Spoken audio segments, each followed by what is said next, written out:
Rodolphe Beyer pour l'école des leaders. C'est parti. Hello Rodolphe, c'est parti. Je vais te poser quelques questions et tu me réponds école ou pas école. Ok, C'est parti. bonjour Akima. Lire, écrire et compter. École, La confiance en soi. pas école. La gestion des émotions. Un peu des deux, Ok. La résilience face aux échecs. pas école. La discipline et les habitudes de travail. Un peu des deux, Ouais, tu as le droit. Hein. Comprendre l'argent et la réussite financière. École ou pas école. pas école. Se préparer au monde de demain. École ou pas école. Un peu des deux, Ok. Savoir vivre avec les autres. École ou pas école. plutôt école quand même. Trouver sa voie dans la vie. Pas école, Le leadership, école ou pas école. pas école. Réfléchir par soi-même. Pas école, La motivation et le goût de l'effort, école ou pas école. pas école. Comprendre l'intelligence artificielle. Pas école pour l'instant. Ok. La responsabilité et l'autonomie. Un peu des deux, Construire une vie solide et équilibrée, école ou pas école. pas école. Comment tu vas vraiment, Rodolphe? Ben écoute, je vais plutôt bien. Je m'apprête à devenir papa dans quelques semaines, donc tout va plutôt bien pour moi. Félicitations. Merci. Est-ce que c'est un bonheur qui te fait réaliser que ça va vraiment bien et qui te rappelle peut-être quand ça n'allait pas? Parce que très souvent, en fait, on apprécie un moment de bonheur quand on fait la différence avec un moment plus difficile. Mhm. C'est là où on est en totale gratitude. Certainement. Après, c'est vrai que moi, j'ai eu une vie qui a été à 100 à l'heure depuis que je suis rentré dans la vie professionnelle. Donc, j'ai toujours pris mon pied dans ce que je faisais et du coup, eu un certain sentiment de bonheur. Mhm. Puis la vie est venue un peu se rappeler à elle, la post-Covid, avec un événement un peu moins sympa dans ma vie perso, avec la perte de deux petites à la naissance. Et du coup, ben forcément, on appréhende et on apprécie davantage les vrais moments de bonheur et on appréhende la vie un peu différemment depuis. Donc, fait partie des choses qui ont fini de me forger, je pense. Cette épreuve de vie a fini de me forger très récemment. Et effectivement, Ok. actuellement, je pense être dans une situation de bonheur quasi maximal. Ok, je Mm. comprends mieux. Mm. Ouais. Donc voilà, désolé pour cet intermède perso, mais Non, je non, mais l'assume, elle fait partie de mon histoire. oui, Et oui, voilà. non, mais c'est très important. De toute façon, tout le long de cet épisode, l'idée, c'est de voir aussi, de comprendre et de connaître l'homme derrière le Mhm. leader que tu vas nous Mhm. expliquer aussi. Oui. Et c'est important de comprendre justement que derrière chaque réussite, quand même, il y a un être humain, il y a Mhm. un homme avec son histoire, avec ses blessures et comment justement dépasser tout ça et en faire une force. Donc aujourd'hui, effectivement, tu vas devenir papa avec une charmante compagne et c'est important de souligner justement en tant qu'entrepreneur, visionnaire, leader, que les petites choses simples de la vie, C'est important. voilà. Clairement. Est-ce que tu peux me dire qui tu es, Rodolphe? Alors, Rodolphe Beyer, je suis le patron de Canyon France. Et donc, Canyon est en fait le leader aujourd'hui sur le marché du cycle sportif haut de gamme. Et en fait, on a une particularité et je porte sur mes épaules une particularité, c'est d'avoir un peu révolutionné le modèle de distribution du marché du cycle en Clairement. France en apportant de la vente directe sur un marché qui était relativement archaïque lorsque j'y suis venu il y a 25 ans. Et en fait, on a positionné le consommateur au cœur de nos dispositifs et donc on s'est affranchi d'un modèle de distribution traditionnel via magasin et on a décidé de vendre nos vélos sur Internet avec toute la logistique, tout le SAV, etc. qui fonctionne en direct. Donc ça a été un gros game changer sur ce marché. Ça a été une vraie aventure d'arriver sur un marché à la base avec simplement une nouvelle marque et en voulant révolutionner un petit peu les habitudes, on s'est un petit peu heurté à plus que simplement une révolution gentille, puisqu'effectivement, ça impliquait de faire face à des levées de boucliers un peu des concurrents du marché, etc. Mais aujourd'hui, on a contribué et j'ai contribué en fait à redynamiser ce marché qui était un petit peu en train de s'encrouter. Et les bénéfices qu'on a pu apporter, c'était justement de pouvoir repositionner le client, comme je le dis, au cœur du dispositif. Et aujourd'hui, on a été les pionniers de l'Internet sur le marché du cycle. Et aujourd'hui, voilà, tout le monde y est passé. Et donc, c'est une vraie fierté. Et j'ai besoin, moi, de donner beaucoup de sens à ce que je fais. Et j'apprécie effectivement de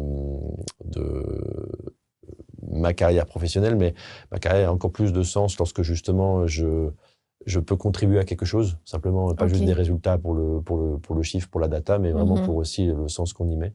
Et donc voilà, ça a été l'impact que ça a. Et puis quelque part la trace indélébile qu'on peut laisser sur un marché, c'est pour moi intéressant.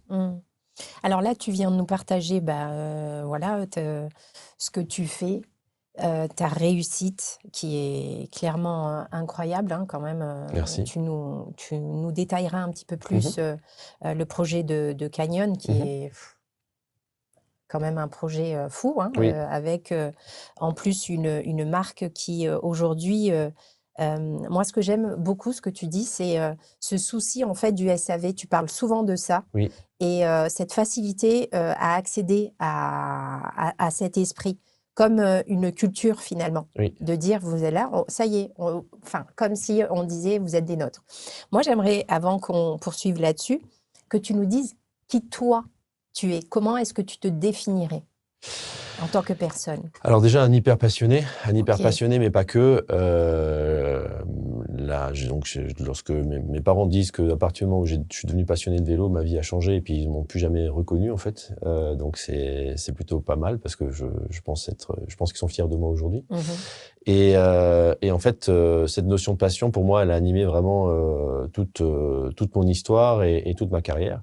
Alors il y a une petite anecdote sympa, c'est qu'effectivement moi, j'étais ancien sportif de haut niveau et avant d'être sportif de haut niveau en vélo, j'étais lycéen sport-études. Dans le vélo. J'ai fait STAPS, oui. Mais avant ça, j'étais donc lycéen en sport-études et donc on était des classes entières de cyclistes. Donc bon, voilà, ça aide pas à avoir l'ouverture sur d'autres choses que le vélo.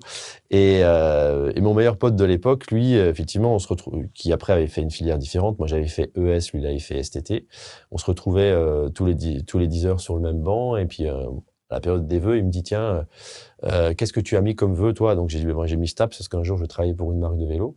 Et je dis, toi, tu mets quoi? Il me dit, moi, j'ai mis audiovisuel parce qu'un jour, je filmais le Tour de France.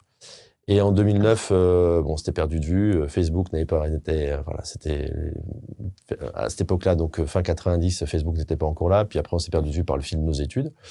Et 2009, je suis patron de Canyon, je suis au bord de la route avec une animation presse, et il passe donc Fedrigo qui est en fait échappé, qui était champion de France et qui gagne l'étape, la 9e étape du Tour de France en 2009. Derrière lui, il y a quelqu'un sur la moto qui tient une caméra et c'est mon pote et on se retrouve par Facebook. Incroyable. Et voilà. Donc ça illustre un peu aussi qui je suis. En fait, qui je suis, j'aurais très bien pu ne pas l'être aussi, parce que en fait, tout dans la vie plutôt me destinait à ne pas devenir qui je suis devenu, dans le sens où je suis issu d'une famille populaire.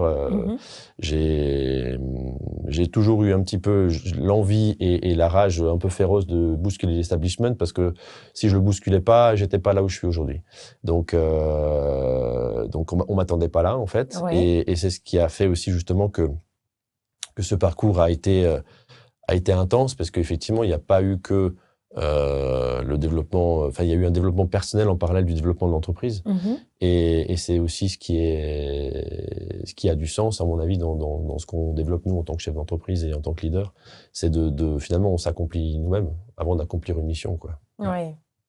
Et en fait, tu parles quand même d'une chose très importante, c'est que tu as quand même suivi ta passion. Ah oui, clairement. Alors, c'est ton moteur. C'est mon moteur et c'est ce qui en fait m'a permis de m'exprimer, je pense, moi en tant qu'homme, là où sinon je me serais rangé dans justement les conseils qu'on donne de manière généraliste à un jeune, de dire voilà, les études c'est important, il faut que tu trouves un métier sérieux, toutes ces choses-là. Et en fait, et la passion, c'est ce qui est venu resetter tout ça, en fait. Et ce qui est venu, faire court-circuit et dire non, en fait, je veux pas, en fait. Déjà, je veux pas d'une dichotomie entre ma vie perso et ma vie pro. je suis moi. J'ai envie de m'éclater dans mon boulot, mais j'ai aussi envie de m'éclater dans ma vie et d'être passionné par ce que je fais.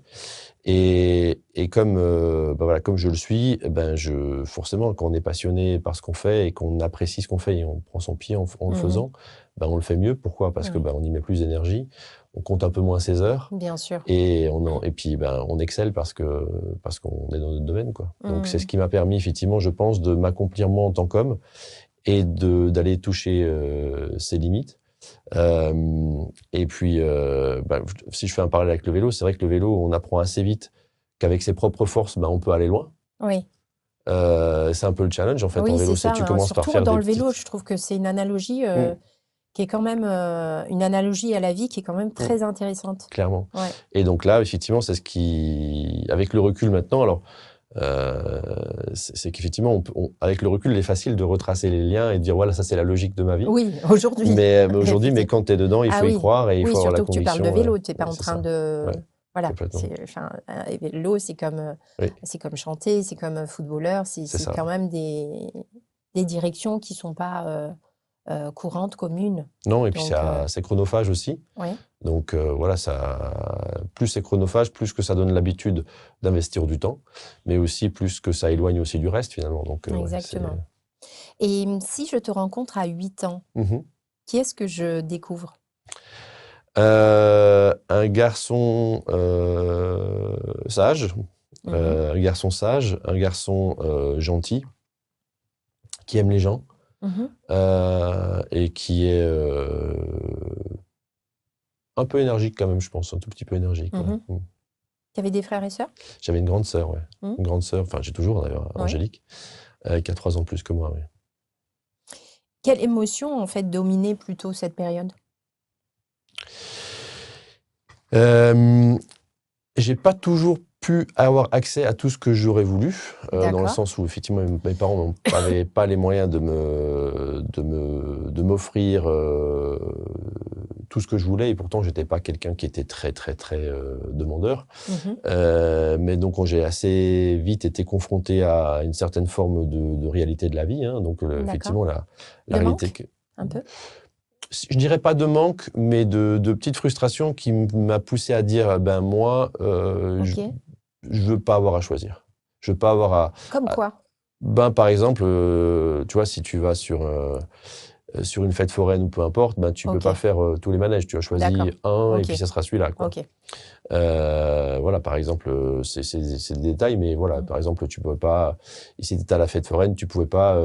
en plus, manger sandwich, plus crêpes, plus boisson. Ouais, je comprends très bien. Rassure-toi. Non, il n'y a aucun problème. Et je pense qu'aujourd'hui, c'est ce qui fait ma force aussi, hein, c'est d'avoir réussi à comprendre qu'effectivement, c'est pas que mes parents m'aimaient pas, c'est qu'il y a des moments, il y a des priorités financières dans la vie d'une famille qui fait que c'est pas possible. Et du coup, moi, je me suis toujours juré que par contre, pour moi, ça serait possible. Ouais, ça a été encore un moteur. Oui, clairement.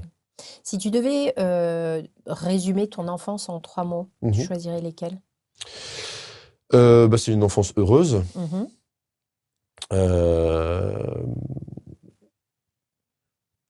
Simple. Et passionnée. Ouais. Il y avait toujours cette notion de passion, qu'elle soit autour du vélo, mais aussi autour du sport. Et c'est vrai que mon papa m'a toujours beaucoup transmis m'a toujours soutenu dans mes projets, mais aussi dans ce que j'avais comme tendance. Des fois, c'est la pêche, c'est le dessin, ou peu importe. Il a toujours essayé de faciliter et toujours encourager, et toujours essayer de partager ça avec moi. Donc, voilà. Est-ce qu'il y a une chose essentielle que tu as dû apprendre tout seul? Oui, le courage et l'audace. Ouais.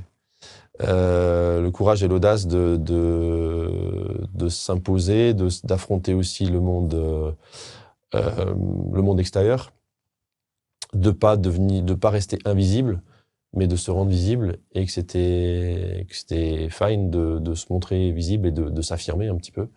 Parce que mes parents sont des gens qui sont très humbles, et ils avaient tendance à peut-être nous transmettre ce trait-là aussi. Ok, je vois. Du coup, toi, Justement, par rapport à ce que tu viens de dire, quand tu étais jeune, tu te voyais plutôt comment? Euh, je pense que j'ai toujours voulu pouvoir avoir un impact et contribuer à quelque chose, Ok, vraiment, je ouais. pense. Ça, c'est quelque chose qui est fort. Dans quel domaine d'activité ou dans quel domaine précisément, je pense que j'étais trop jeune pour pouvoir le visualiser avec précision. Mais j'ai toujours voulu avoir ouais, cette contribution, en fait, servir à quelque chose. Ouais. Et en grandissant, est-ce qu'il y a quelque chose que tu as commencé justement à te dire sur toi? Pas trop, parce qu'en fait, je pense que cette passion du cyclisme et cette passion du vélo m'a permis en fait de m'accomplir personnellement autour de quelque chose qui est finalement pas une illusion, mais un petit peu comme j'étais aveuglé par cette passion-là, et il se Ouais, passait quelque chose en moi et dans mon esprit que je ne visualisais pas parce que j'étais focalisé uniquement sur la performance sportive. ok. Euh, et puis lorsque la performance sportive a pu être possible, du coup, c'est là où j'ai transféré ça sur ma vie perso Mhm. et du coup professionnelle. Et du coup, c'est là où j'ai commencé à me dire, ah ouais, donc en fait, il y a des choses que tu es capable d'accomplir, qui fonctionnent, où tu as des vraies capacités de différenciation par rapport au reste des gens qui travaillent ou aux autres personnes. Et en plus, dans un milieu moins aléatoire qu'une course cycliste, parce que bon, quand même, une course cycliste, entre les chutes, les aléas mécaniques, et puis voilà, il y a quand même 200 personnes au départ et qu'un vainqueur. Ouais. C'est pas forcément évident. Et du coup, oui, j'ai réussi à transférer en fait cette espèce de pugnacité, volition même, Mhm. plus que pugnacité, à quelque chose de personnel. Et du coup, là, vraiment en déroulant et en ayant un champ plus libre qu'une course cycliste. Ok. Mm.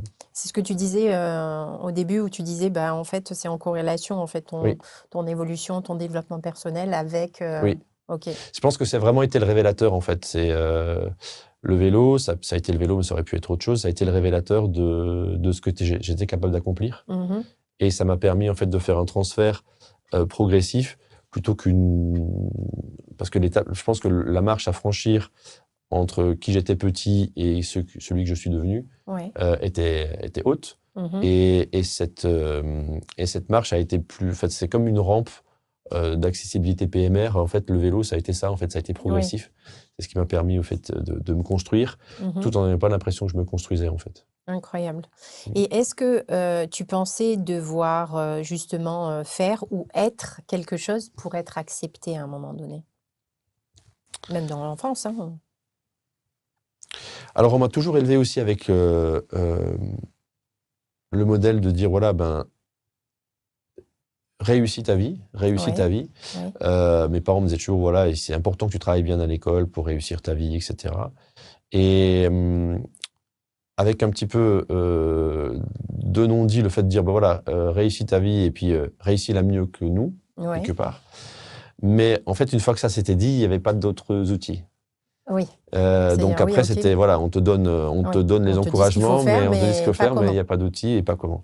Et en fait, moi, j'ai toujours eu besoin d'avoir une forte conviction dans ce que je faisais, sinon j'avais du mal même à me mobiliser. Mhm. D'ailleurs, les remarques du bulletin disaient toujours, voilà, effectivement, on peut mieux faire, mais en fait, si je voyais pas le sens, je n'avais pas d'intérêt à faire mieux. Oui. Et D'où l'importance, en fait, tu répètes beaucoup, tu dis l'impact, l'impact, ouais, l'impact. ouais, c'est ça. C'est du sens, Oui, en c'est du fait. sens, Ce que tu as manqué, c'est il concrètement. faut que j'impacte. C'est ça. Ouais. Et en fait, voilà, c'est ce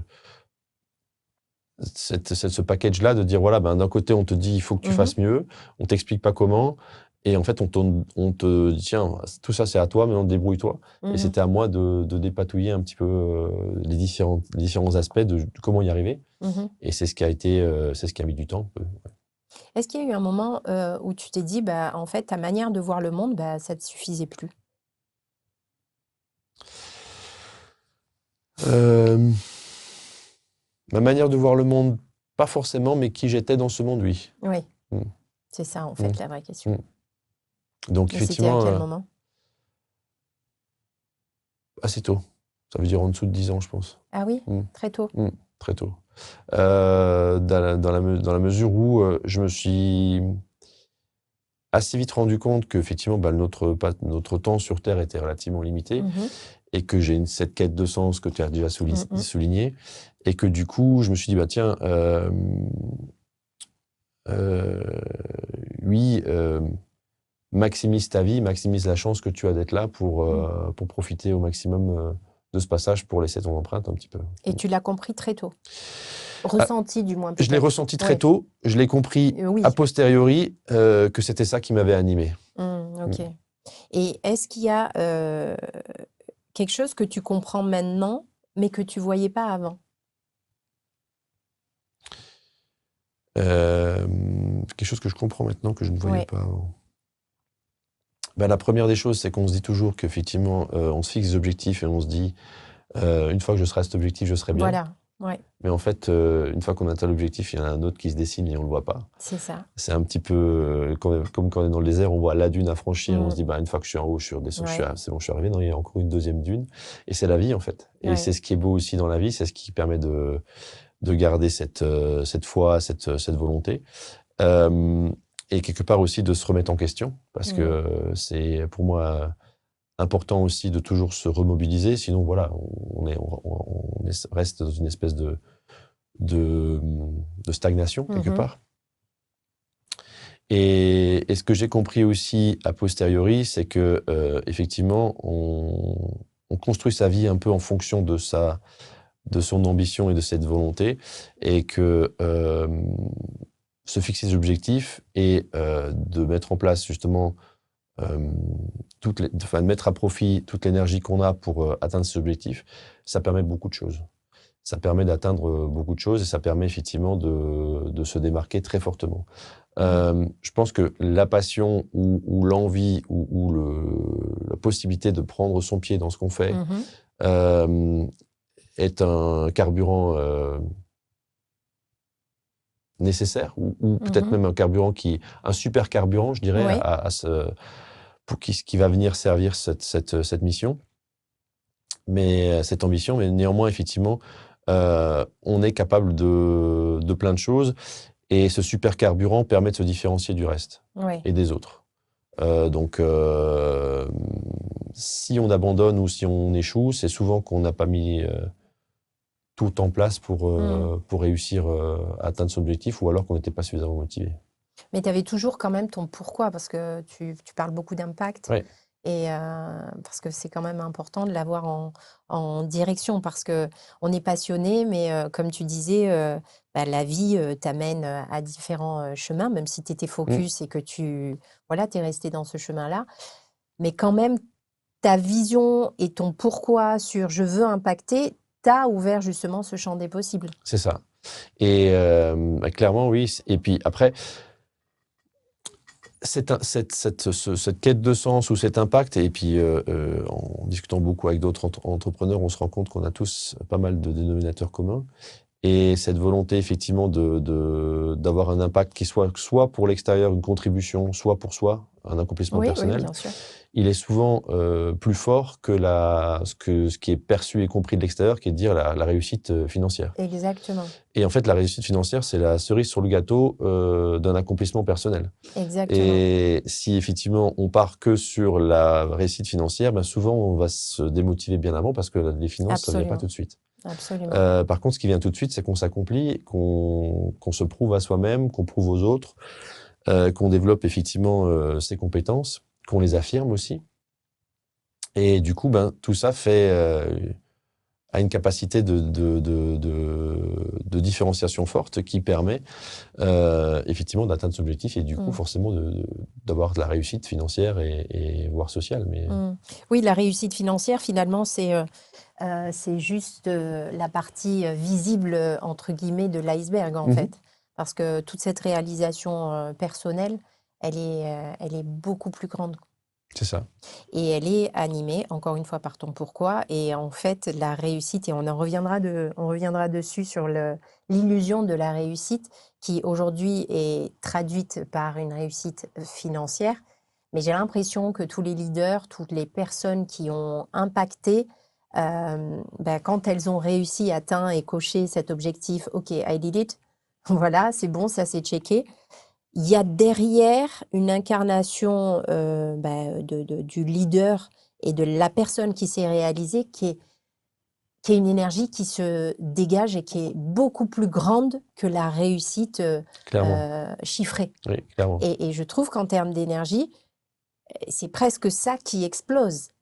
C'est clairement ça qui explose, mais ce que voit le grand public, souvent, c'est uniquement l'aspect Oui, financier.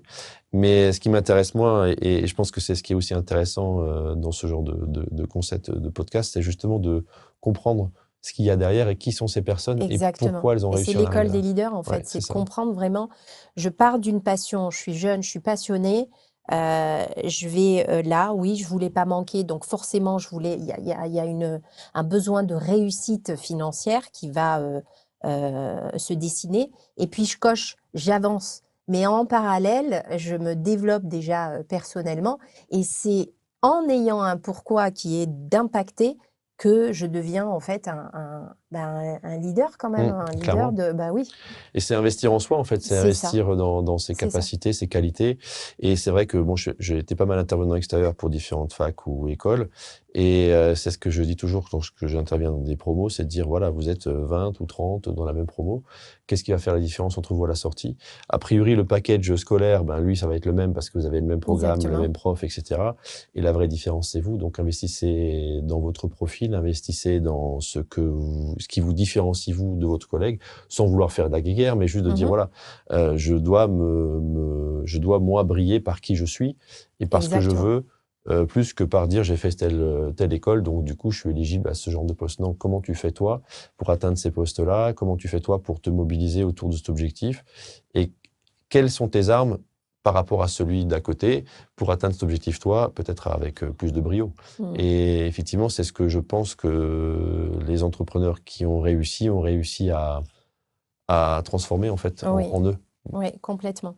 Et c'est bien que tu soulignes par rapport à l'école et le packaging de l'école, comme Mmh. tu dis, parce que très souvent, c'est vrai, on compare à la performance. Oui. Mais deux personnes performantes n'arrivent pas forcément au même point. De la même Mmh. manière, hein, si elles sont toutes les deux performantes, elles n'arrivent pas au même point. Pourquoi? Qu'est-ce qui va les différencier? Qu'est-ce qui va faire que l'une va être un leader et l'autre quelqu'un qui réussit? Mmh.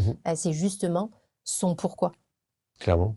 et son sens qu'elle va donner aux choses et surtout sa personne finalement. Oui. C'est pas juste un objectif. Un objectif, tout le monde peut l'atteindre. Mais réellement impacter le monde, parce que c'est clairement ça, quand même, tu impactes le monde du cyclisme et pas que. Pas que, ouais. Ouais, voilà, parce qu'on parle de cyclisme, mais ce que tu as créé, ce mouvement incroyable derrière cette énergie, c'est vraiment un mouvement. C'est dingue. Et je pense que oui, tu aurais pu juste vendre tes vélos, tu aurais réussi, mais là, tu impactes avec de grandes choses. Et c'est ça la différence d'un leader. Bah, je pense qu'effectivement, la grosse différence aussi entre justement la volonté de contribuer et la volonté simplement Ah d'atteindre des oui, objectifs, exactement. c'est de permettre après la construction d'une communauté, parce que Mm. effectivement, Canyon, c'est aussi une très forte Mhm. communauté, un peu à l'instar d'un Apple. Voilà, c'est à ce Mhm. côté-là communautaire, Ouais. identitaire aussi, et parce que les gens se retrouvent autour des valeurs que l'on crée et que l'on développe et Exactement. que l'on défend.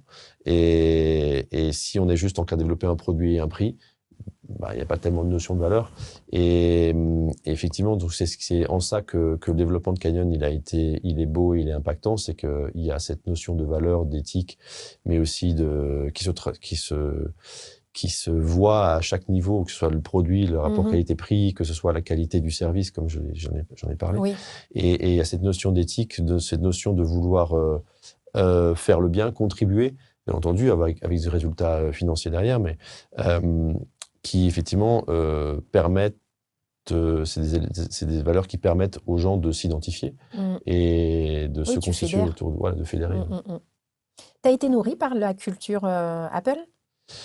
Euh, Tu t'es dit à un moment donné, franchement, je kifferais faire la même chose, mais avec le vélo, que chaque personne, parce que c'est vrai, Apple, c'est une expérience quand sans vouloir faire de la pub, je sais pas. ouais. Mais c'est quand même une expérience incroyable. Donc, et j'ai l'impression, tu vois, moi, je fais pas de vélo, mais j'ai l'impression que très tôt, tu as pensé à cette vision aussi.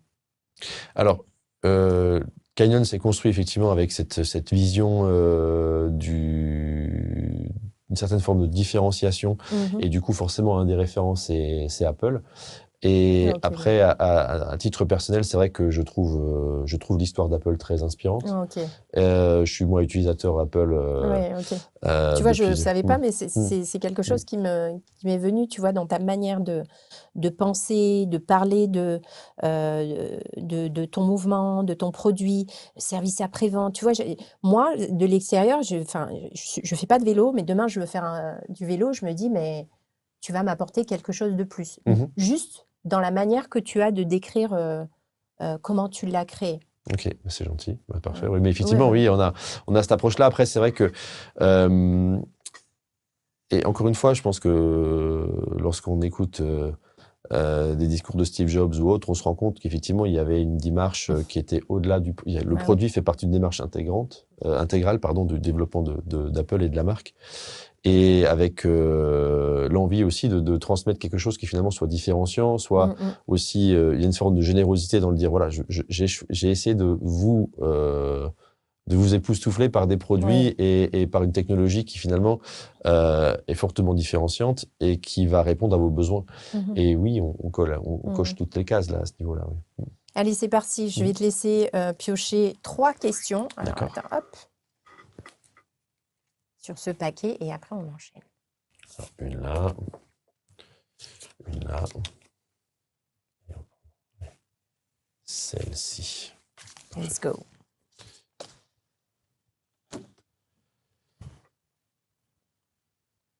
Alors, suffisance. Quand t'es-tu senti pas assez pour la première fois? Euh,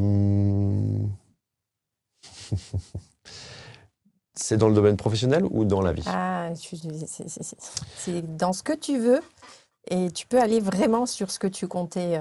Alors,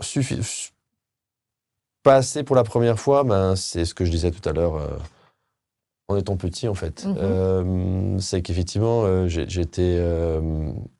toujours été assez cérébral avec beaucoup de réflexions, beaucoup de projections aussi.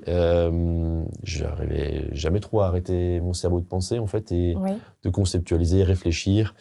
Euh, et j'aimais les discussions d'adultes, j'aimais les suivre en tout cas discrètement à proximité des adultes. Et voilà, quand je jouais, j'avais toujours les oreilles qui traînaient, etc.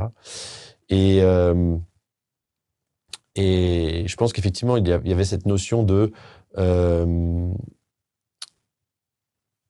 voilà, qui mes parents et moi étions, notre famille, etc. Finalement, euh, on était des gens sans histoire, Oui. simples, humbles, polis, gentils. Et, mais quelque part, j'avais au fond de moi une envie et un besoin de qu'on nous connaisse et aussi que quelque part de transmettre quelque chose et de se faire remarquer par le bien qu'on pourrait faire et se dire tiens, on est des bonnes personnes, on est des gens gentils, polis, bien éduqués. Euh, Pourquoi on passe en fait sous les radars Eh comme oui. ça et pourquoi effectivement ben, oui, on n'arrive pas à avoir Mm, une contribution forte sur quelque chose ou peu importe. Et mm, c'est ce qui m'a toujours animé. Donc, que ce ouais. soit, je pense que c'est ce qui a animé aussi ma passion pour le vélo. D'abord, je me suis peut-être un peu projeté en me disant, tiens, tu vas peut-être réussir par le vélo à être la superstar montante du cyclisme français ou peu importe. On a tous eu, Oui, je pense, oui, tous les jeunes garçons ou tous les jeunes pratiquants, parce que je bien pense que chez sûr. les filles c'est également le cas, l'envie de devenir pro ou voilà, dans le domaine de sa passion. Et puis après, j'ai compris que finalement j'avais d'autres qualités. Oui. Sportivement, j'étais bon, mais j'étais pas excellent. Mhm. Et que cette volonté de m'exprimer, en fait, elle pourrait se traduire différemment. Et Mm. donc voilà, la volonté C'est de... très intéressant ce que tu dis parce que moi, je souligne toujours le côté des enfants sages, en Mhm. fait. Il faut se méfier. Et là, tu viens de dire quelque chose de très important. Tu viens de dire justement ces personnes humbles, sages, dociles, qui suivent le mouvement, bah, en fait, on les remarque pas. Mhm. On les voit pas, on les entend pas, on les écoute pas et on n'a presque pas d'intérêt presque pour eux. Et là où tu disais, justement, en fait, c'est là où je comprends que est né ton besoin d'impact, aussi fou soit-il à cet âge-là, parce que Mhm. tu parles de rien, genre on est dans le moule, Mhm. et moi j'ai envie qu'on nous voit un petit peu, j'ai C'est envie ça. qu'on nous... D'où l'impact et à travers... Mais quelque part, c'est par générosité parce que tu vois, c'était autant pour moi que pour ma famille, mes parents. je, Et quelque part, dire, j'avais envie de leur dire je non, vais... mais ouais, on y, on y va. Hein. je vais... Pourquoi on se cache? ouais, Pourquoi c'est on. ça. Voilà. Et on est capable. Et de par ailleurs, j'ai appris énormément de choses avec mon papa, qui était qui est toujours un travailleur acharné, qui a construit une grande partie de notre maison seul. Je l'ai aidé, qui m'a appris plein de choses, savoir utiliser mes mains, des outils. Donc, j'ai appris plein de choses. Et je me suis toujours dit, mais pourquoi il fait pas plus? Pourquoi il montre pas plus ce qu'il sait faire? Parce que pour moi, Oui, ben, il sait tout faire. Et, et du coup, je me suis dit, bah non, quelque part presque aussi euh, assumer l'héritage jusqu'au bout en disant, je veux que désormais le package de ce qu'on sait faire et que soit, je veux l'affirmer en fait. C'est oui, même pas être reconnu, c'est juste l'affirmer, le fait de oui, dire que il y a un savoir-faire, oui. que on est capable et que on n'a pas besoin de vivre dans l'anonymat en fait. Top. Mm. Question Super. suivante. Vérité. Euh, quelle vérité ou toi est encore difficile à dire? Quelle vérité pour toi est Pour toi, encore pas, difficile? j'arrivais pas à lire ton P. Ouais. Quelle vérité pour toi est encore difficile à dire?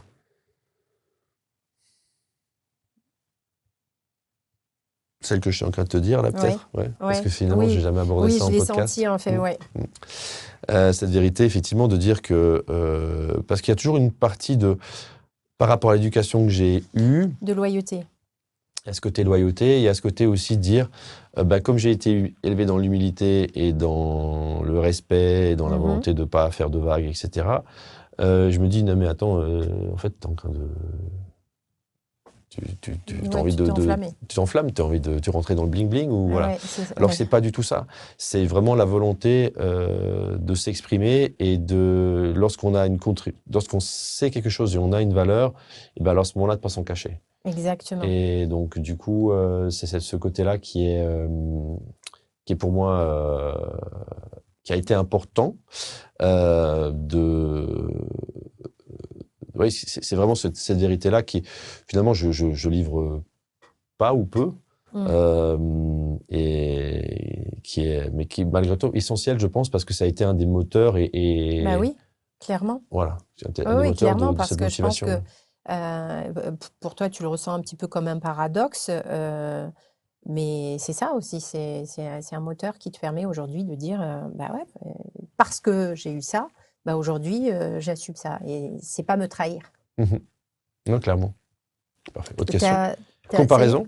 Ouais. Ouais, À qui t'es-tu longtemps comparé? Alors là, je vais être déceptif, mais je me personne. compare quasiment à jamais à personne. Génial. Ouais. On a parlé tout à l'heure de Steve Jobs.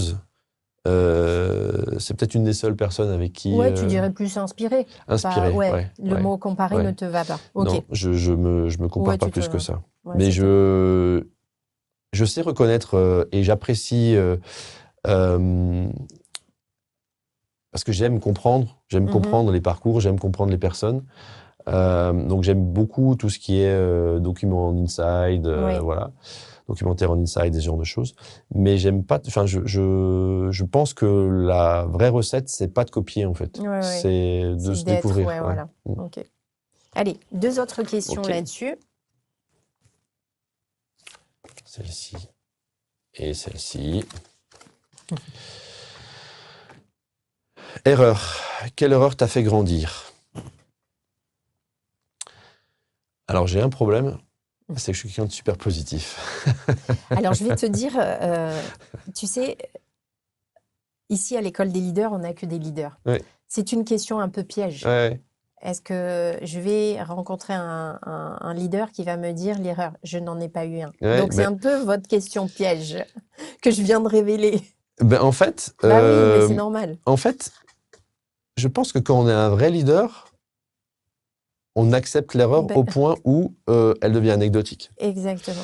Et Je parle souvent, moi, de célébrer l'échec. ouais, Plus tu célèbres l'échec, ça veut dire que ouais. tu as essayé, et plus tu approches de la Et en réussite. fait, je me rends compte parce que de l'extérieur, que ce soit au sein de mon équipe ou parfois mes proches, dans la vie de tous les jours, lorsqu'il se passe quelque chose de négatif, on me dit toujours, même mes amis me disent, en fait, toi, il n'y a jamais rien qui t'arrête. Je dis, en fait, pourquoi Ok, Ouais. next step. En fait, Ouais. je suis en vie, rien qu'à changer. On a juste peut-être éventuellement eu une mauvaise approche, une mauvaise analyse ou peu importe. On continue, on avance. Et au contraire, on est plus fort de se dire, là, il y a quelque chose qui n'a pas fonctionné ou peu importe. Donc, sincèrement, vraiment une grosse erreur, quelque chose qui m'a marqué fortement. Non. Alors oui, il y en a eu des erreurs. Hein. Je ne veux pas dire qu'il y en a, Mhm. j'en ai jamais fait. Mhm. Hein. C'est pas l'idée, mais je l'ai pas dramatisé au point où je me rappelle encore. Ok. Donc c'est intégré peut-être en termes Oui, oui, toi, de. tu y vas. Erreur, enfin, je m'adapte, je réadapte, j'ajuste et j'avance. Ben oui, un petit peu. C'est parce qu'effectivement, je pense Toujours que l'analogie du vélo, en fait, hein.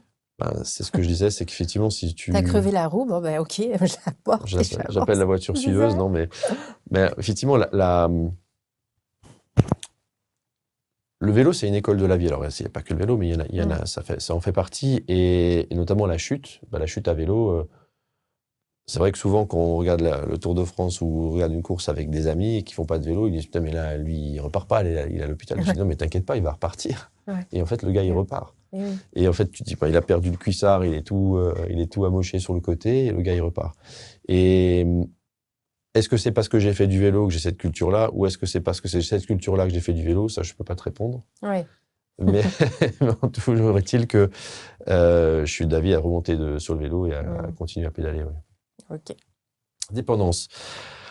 As-tu déjà eu du mal à te détacher de quelqu'un ou de quelque chose?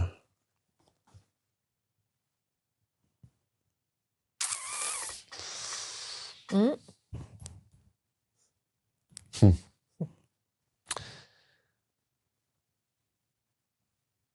Certainement. Souvent, ce sont les habitudes dont on a du mal à se détacher. Ouais. Et quelque chose, quelque chose ou quelqu'un, les deux, oui. J'ai déjà eu du mal, forcément. Quelle habitude, par exemple? Lorsque l'on réalise quelque chose de manière régulière et il y a un succès où il y a il y a certains résultats derrière, on a du mal à se dire, tiens, il faut peut-être en changer. Et on a tendance d'abord à peut-être un petit peu réinsister sur les habitudes qu'on avait eues et finalement évoluer.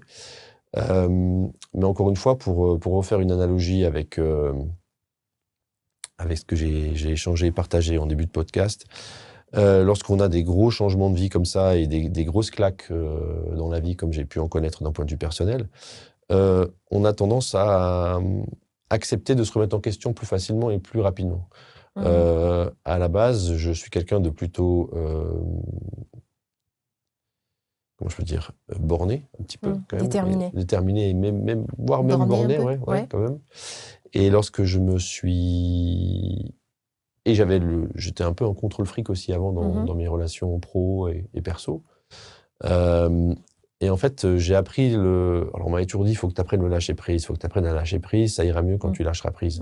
Et en fait, je l'ai un peu appris de la pire des manières, à lâcher prise. Ouais. Parce qu'effectivement, en ayant ce genre de claque de vie et en devant se remonter, pareil, comme je disais, sur le vélo et dire, tiens, là quand même, j'ai eu bien mal, mais allez, je vais y retourner, je vais voir si ça va passer. Et finalement, on se rend compte que ça passe. Tout devient beaucoup plus aléatoire. Ça veut dire que les choses qui avaient un sens incontournable et vraiment hyper essentiel avant, on relativise. Ouais. Et notamment moi, ce que j'ai pu constater d'effets positifs sur ma manière de gérer notamment mon entreprise, mais aussi mon staff, ça a été d'apprendre à faire beaucoup plus confiance. Mmh. Parce qu'en fait, quand tu crois que peut potentiellement, tout a une importance, et que toutes les choses qui ont une importance, tu veux les contrôler, mais que tu te rends compte que finalement dans la vie, il y a des choses importantes que tu ne contrôles pas. Tu apprends à lâcher prise avec ce contrôle et tu apprends à faire confiance à la vie et aux gens. Exactement. Et du coup, souvent d'ailleurs, ça a été pour moi les derniers temps une source de mes plus beaux succès, on va dire, professionnels les derniers temps.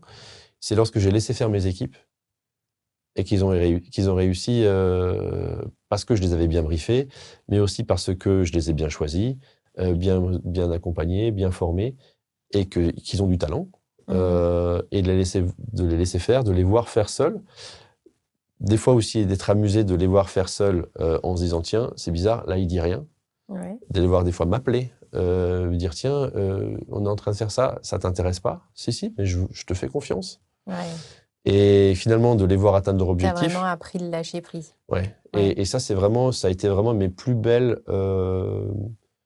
victoires, entre guillemets, professionnelles des derniers 2 ans. C'est de Et tu voir cette dirais équipe. que c'est ce que tu as vécu personnellement qui t'a... Clairement. Ouais, clairement. Clairement. Ouais. Alors moi, ça paraît phrase toute faite, mais voilà, pour moi, les épreuves de la vie t'amènent vers là où tu veux aller. Mhm. J'entends par là, tu devais apprendre le lâcher prise Mhm. et un peu te décentrer de ses objectifs, etc. Et la vie est allée te surprendre un petit peu sur bah, là où tu t'y attendais pas. Oui. Et c'est sur ces choses-là, en général, où waouh, on se retrouve soi-même et on prend une grosse claque. Soit on subit, soit on l'utilise pour s'élever personnellement. Et forcément, si tu t'élèves personnellement, ça a un impact sur ton pro. Bah, je pense qu'effectivement, et c'est aussi une certaine forme de capacité d'adaptation et d'ouverture Oui, d'esprit et peut-être d'intelligence, je sais pas, mais de pouvoir effectivement en tenir compte, parce qu'il y en a aussi qui repartent comme avant, hein. oui, c'est ça. Euh, C'est pour ça que je parle mm, d'aspiration. Si ton aspiration, elle était justement de t'améliorer, d'apprendre justement le lâcher prise, de t'élever, d'évoluer, mhm, bah forcément, enfin, si on te parle d'apprendre le courage, tu l'apprends pas en théorie. mhm, Il faut que tu sois éprouvé pour mm. justement expérimenter le courage.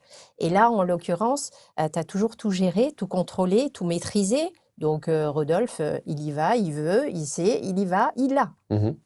Et la vie vient te dire, eh oh, c'est Clairement. pas comme ça en fait dans Ouais, la vie. clairement. Et hop, ça a un impact sur ton pro. Et c'est ça qui est incroyable.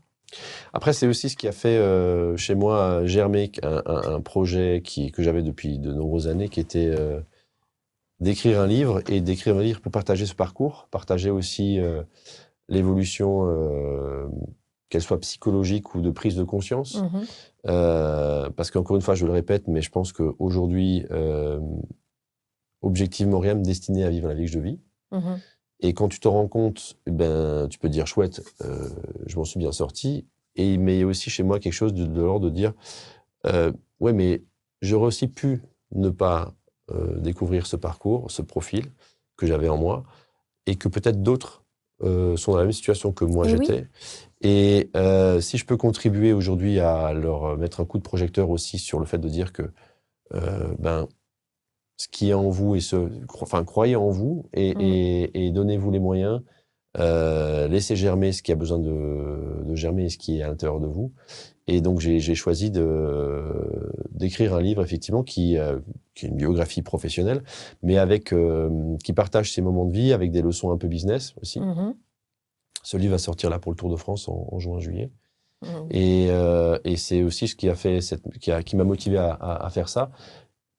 Toujours dans le sens aussi de laisser ma contribution et de dire, tiens, par une espèce de solidarité aussi avec des mini-Rodolphe qui seraient aujourd'hui Ouais. à la fac ou en train de travailler dans un boulot qui leur plaît pas, et de se dire, tiens, peut-être qu'ils ont les mêmes capacités Mm. que moi j'ai ou que j'avais en moi, et que finalement le destin a fait, et les éléments de ma vie ont permis de mettre en avant et de Mm. laisser s'exprimer.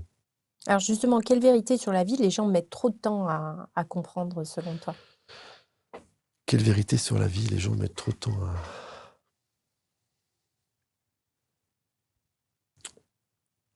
Alors, sans aucune certitude, sans aucune hésitation, qu'il n'y a pas de systématisme entre le niveau d'études et ce à quoi on arrive dans la vie. Excellent, c'est parfait. Donc ça, c'était Donc, parfait.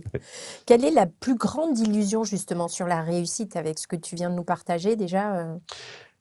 pareil, moi j'ai toujours eu l'impression qu'on t'expliquait, voilà, pour arriver à ça dans la vie, Mmh. il faut que tu fasses telle étude, tel parcours, etc. Enfin, c'est l'enfer parce qu'en fait, tu te dis, OK, donc quand je serai là, c'est bon, je serai arrivé. Ouais, OK, Puis quand tu arrives, en fait, tu te rends OK. compte qu'il va falloir encore faire quelque chose, mais c'est pas maîtrisable et c'est pas clairement établi de ce qu'il faut faire.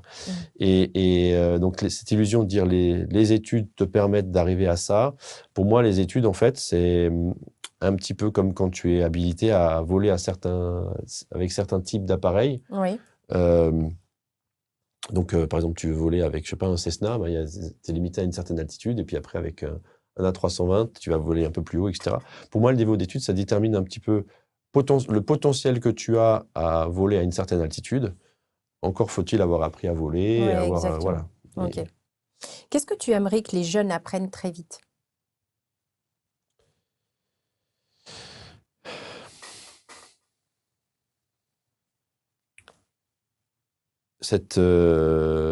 à croire en eux et à cultiver ce qu'il y a en eux, en fait. OK, Et croire en eux. cultiver cette espèce cette différence et leur individualité, en fait, qui ils Mmh. sont vraiment en tant qu'individus. Et de cultiver ça et de pas accepter l'illusion que, effectivement, à l'école, te demande d'être pareil et de mettre ça de côté. Oui, c'est ça. Et en fait, et c'est ce qui a créé, je pense, pour moi, un désintérêt pour l'école. Oui, Même si j'étais bon parce qu'on m'avait dit qu'il fallait y être, il fallait être bon, oui, etc. Mais j'avais pas. J'étais bon parce que mon objectif c'était d'être bon à l'école, c'était pas d'apprendre, en oui. fait. Et, euh, et je pense que si tu replaces ton projet, etc., au cœur de tout, ça Mmh. peut être intéressant. Et je suis parfois surpris d'ailleurs parce que je vois des étudiants qui viennent me voir et qui ont déjà, parfois même dès leurs premières années de licence, ils ont déjà un objectif et un projet Eh oui. assez aiguisé. Et je suis toujours surpris, je me dis, tiens, c'est bien. Et oui, Alors, mais après, ils baignent mm, dans une culture, l'ère du numérique qui mm, est pas la nôtre aussi. oui, Donc clairement. forcément, ça, pour certains, ça peut être vraiment une grosse avance. Et Mhm, normalement, ça devrait l'être pour oui. tous. Si tu pouvais ajouter une matière à l'école, ce serait quoi pour toi? Euh, J'hésite entre soit la psychologie, soit l'IA. Ah, ok. Bah, on peut mettre les deux, Ouais, hein. les deux. On Ouais, peut mettre les deux. ouais. Qu'est-ce qui change concrètement dans la vie quand on a un mindset de leader, justement? Alors, ce qui change dans la vie, c'est que parfois on se sent seul. Ouais. Parce que, Ah, effectivement, ok. et longtemps on se sent seul, en Ouais. fait. Parce que moi, je prends mon exemple personnel, c'est que pendant longtemps, j'ai cru que j'étais soit trop compliqué, soit que j'en attendais Ouais. trop, soit que je voulais trop, ou voilà. Oui, en lien avec ce que tu disais, je cogitais beaucoup, je Voilà. réfléchissais Et beaucoup. avec, c'est fatigant aussi au quotidien Mhm. de cogiter beaucoup, de faire des projections, etc. Après, ce qui change dans le côté positif, c'est que on est moins facilement désarçonné par les problèmes du quotidien. Moi, je les Mhm. relativise vraiment très facilement, peut-être à excès ou à outrance. Et après, voilà, je sais pas, Mhm. je pense avoir un profil un peu atypique, donc j'arrive pas trop à me projeter dans un profil typique. Ouais. Ouais, on l'a bien compris depuis le début déjà, hein. Ouais. Et pourtant, tu vois, tu étais quand même docile parce que c'est ce que tu décrivais. Mais derrière les dociles, il y a Hmm. un petit génie qui se cache à chaque fois. Alors, génie, je sais pas, Non, mais mais en quand tout je dis cas, génie, mais il un y a, ambitieux, ouais. voilà, Il peut y avoir un ambitieux. oui, oui, qui peut s'éteindre si, C'est ça. voilà, c'est ça Et aussi. je pense qu'il y en a beaucoup qui s'éteignent. Exactement, parce qu'on les voit pas Oui, et eux n'osent pas. oui. Et c'est ça la différence. Si l'enfant que tu étais nous écoute aujourd'hui, qu'est-ce qu'il aurait besoin d'entendre? Euh, je suis fier de toi. Hmm, Je suis fier de toi. top. Mm. Si tu avais une question à me poser, ce serait quoi? Euh, Cette motivation pour découvrir les gens, elle te vient d'où, toi? J'étais une enfant sage qu'on ne voyait pas. Et j'ai développé ce don d'aller voir à l'intérieur de chacun et j'ai comme une énergie qui me pousse vers ces personnes naturellement et je capte, j'absorbe parce que j'ai longtemps été cet enfant qui, qui baignait dans un univers où rien ne l'a prédestiné à arriver ici aujourd'hui. Moi, fille d'enfants, de parents maghrébins, j'ai grandi avec 4 frères, donc dans une culture maghrébine qui m'avait déjà programmée, conditionnée, et je me voyais pas, tu vois, aujourd'hui oser rêver grand et c'est ce que j'incarne aujourd'hui. Donc, c'est vraiment ce que je veux partager. Donc, c'est ma motivation et c'est mon pourquoi. Et est-ce que tu ne crois pas justement que finalement c'était une chance Ah, d'être complètement, complètement. cet enfant justement que, entre guillemets, personne ne remarquait parce qu'effectivement, toi, tu remarquais tout et tu Ah avais oui, le temps. Moi, oui, c'est ce que je crois ouais, ah, avec une complètement, grosse conviction. complètement. Aujourd'hui, c'est d'ailleurs la communauté que j'ai créée, je l'ai appelée Connexion Mhm. parce que pour moi, c'est l'essence de la vie, se connecter. Et quand tu te connectes à toi, tu arrives à te connecter aux gens Mm. et à impacter. Mm. Donc, c'est vraiment pour ça. Parfait, super. Merci Rodolphe, franchement, Merci à c'était toi. top. Donc, we did it. Merci beaucoup.